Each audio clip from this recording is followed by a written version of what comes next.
Perhaps the most successful French fighter of the modern era, the Dassault Mirage III, has seen combat across the world, achieving many victories. Originally a 1950s design, the delta-wing jet fighter set a new standard for European fighter capabilities. Capable of exceeding Mach 2 and displaying a high level of agility, the aircraft was suitable for both air and air-to-ground combat. The French Air Force rapidly adopted the aircraft into their fleet, most famously arming it with the Matra Magic Fox 2 missile. Several other nations would purchase the aircraft, leading to the development of a variety of models adapted for each air force. Among them, Australia, Israel, Argentina, Pakistan, and South Africa. Overseas, the aircraft would see service in many conflicts. Probably the most famous use of the aircraft in combat was by Israel in 1967. During the Six-Day War, Israeli Mirage IIIs played a crucial role in the surprise attack on Egypt and the dogfights across the region that followed. During this time, Mirage IIIs achieved the vast majority of aerial victories. Soon after, during the 1973 Yom Kippur War, Mirage IIIs once again saw success. The Israelis claim that the various Mirage III variants they operated shot down 246 aircraft during the conflict, against a loss of somewhere between 5 and 26 Mirages. Several other operators also sent the aircraft up against their adversaries. During the Falklands War, Argentina used its fleet of Mirages to escort other aircraft should they encounter British Harriers. South African Mirages were used during the Border War, where it operated in various roles to curb against insurgent groups such as the MPLA and Namibian People's Liberation Army attempting to enter through Angola.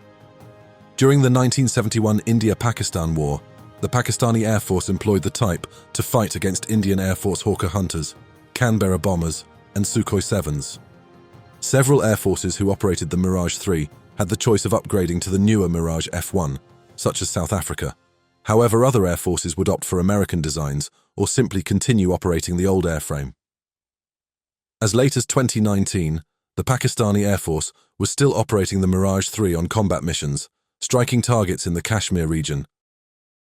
We have filmed 3 examples of the Mirage III operated by the RAAF, one at Fighter World Williamtown, one at the HARS Museum, and one in the Hunter Fighter Collection. The Air Force needed a greater capability, and so the Mirage were purchased initially virtually off the shelf from Dassault, and meant that Australia had a capability to operate up to Mach 2.2, 60,000 or so feet. It was a vast improvement from the days of the Sabre, and before that the Vampire and the Meteor. We received this aircraft about 3 years ago, and it was in a fairly bad condition after having been externally displayed for a number of years. Required a huge amount of work by the volunteers here to get it in the state that you'll see it today. This is also an aircraft that was flown by some very significant RAAF pilots, and we're very happy to have it here. We're also very happy that we were able to get considerable number of spare parts that were required for its successful restoration.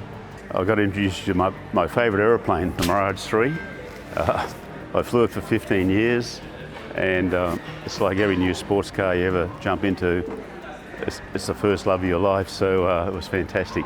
A great machine, single pilot, though there was some 2-seaters that were used for training primarily.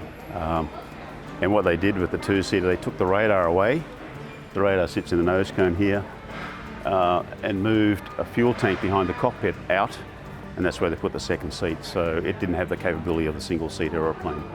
We got the aeroplane in 1963, and I flew it from 1973 till 1979. I flew one of the last ones into Woomera as we disposed of the aeroplane. So I should say I was probably one of the only person in Australia who flew this aeroplane as a civilian.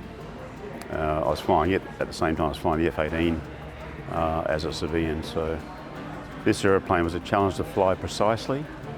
It was a challenge to do the job we asked of it. We tried to make it a multi-role aeroplane, so we did air-to-shipping work, we did air-to-surface work, we did air-to-air, both air combat and air defence. And there is a subtle difference there. It's probably a bit hard for the general public to understand the difference, but air defence is more airspace denial, whereas air combat is actually cleansing the airspace, if you can see the difference there. Yeah. In those days, we're coming out of the Cold War era or through the Cold War era, and we used to think that we had to evade radar, enemy radars. So we did a lot of low-level flying to avoid the radar.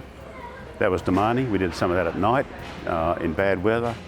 So in this aeroplane, that was demanding. We never went anywhere as a single ship, basically. It was always in a formation of at least two, mostly 4 ships, and always around 480 knots speed over the ground. The Australian variant of the aircraft was designated 3O, which would fly alongside some 3D variants. 116 Mirage 3s would be operated by Australia, finally being retired from service in 1988.